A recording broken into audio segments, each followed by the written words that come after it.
Hey, what's up? This is Drake here. I was coming back with another Liza P build video. This one I put together with the new claw weapons from the DLC, and I think that possibly it could be one of the strongest builds in the game that I've seen. I mean, it is kind of a multi-hit, evasive, highly aggressive playstyle.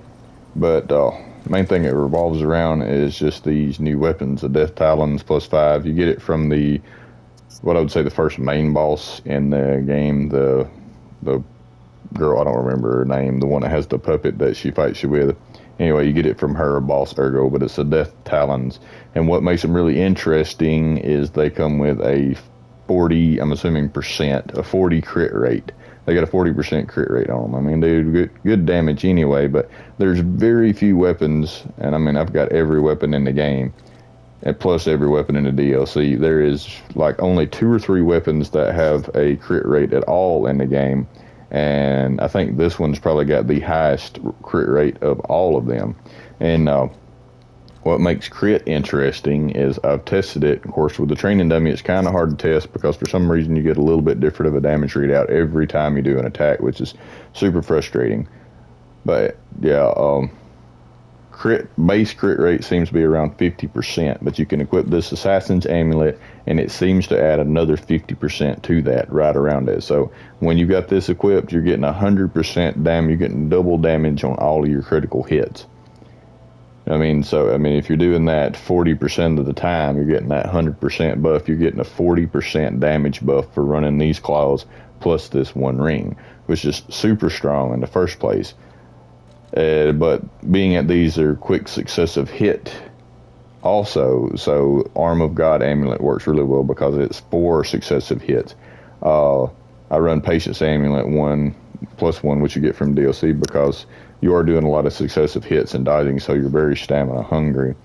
Probably the best talisman in the game. Other than these, you do consume Fable Art, so this is a little less effective. You could almost argue to trade this out with something else, maybe a little more survivability, because I'll show it in a second, I guess you would say the handle part of these Fable Art is really good, but it consumes 2 bars, so you're losing a little bit of this benefit, because as soon as you go into a boss fight or into any stronger fight, you want to pop that ability, because it really makes a big difference. So you're losing a little value with this, but I would still say it's best bang for the buck.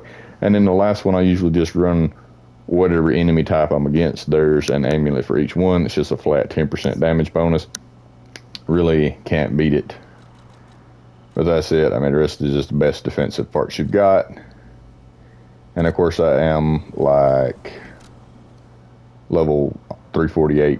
This is like 4th playthrough. So, I mean, I am pretty well maxed out on everything. On P organs, I've got basically every P organ upgrade there is to up attack buff, so can't really recommend what's best for it, but anything that plays toward crit. But also, another thing that really makes it good is you can run the crit grinder, which if you haven't got it, it's this one right here, the Satisfaction Grindstone. It temporarily increases weapon critical rate. Now, I just did a little testing on it. I believe it's around 20% or so. So, I mean, if that's correct, I'm sure there's probably some data mine somewhere out there that's figured it out. But if that's correct, you're getting around a 60% crit rate with that 100% attack buff. So, but I mean, basically what you want to do is you pop this, and that just it basically speeds you up. Do your grinder, and then go ham. You can do your heavy, which is just a charged heavy to break it. Run whatever Legion arm you feel comfortable using. And this thing's got a really cool buzzsaw Fable Art. I mean, that Fable Art just did 12k damage.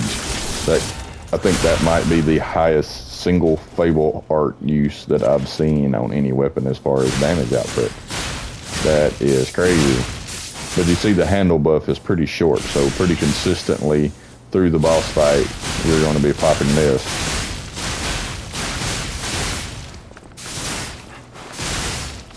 As you can see, our grinder is still in effect, though. It still hasn't wore off. It's got a pretty decent duration. It just wore off.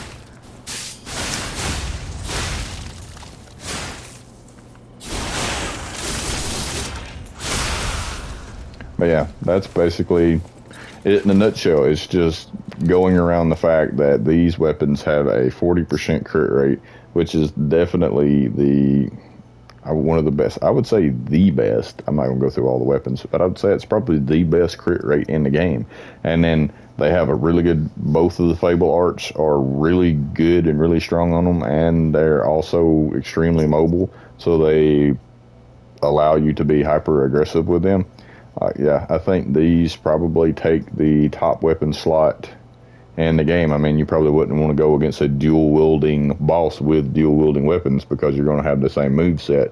I mean, other than that, these are strong, really strong, and they pair really well with most anything. Like you can use the Icarus, throw these suckers out, and then just buzzsaw through everything. You know what I mean?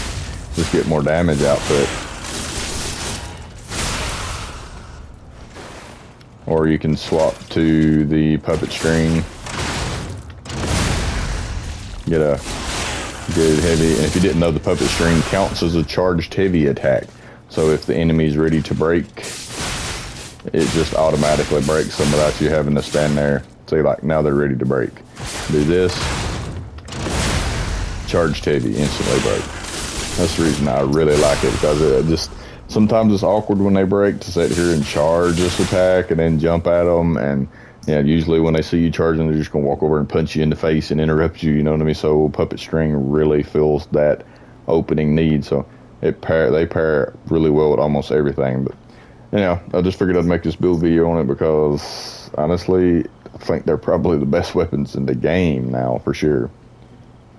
That's it. See, did I go over everything? Yeah, as far as, I mean, it's basically just amulets, just pump damage. I mean, if you want some more survivability, you want some more life, you've got different amulets. Just put in what works. But I really can't talk good enough about these. I mean, the only thing they're lacking is just durability, I guess. But I mean, just sharpen them every now and again, you're good to go. Anyway, that's it. If you liked the video, give it a thumbs up.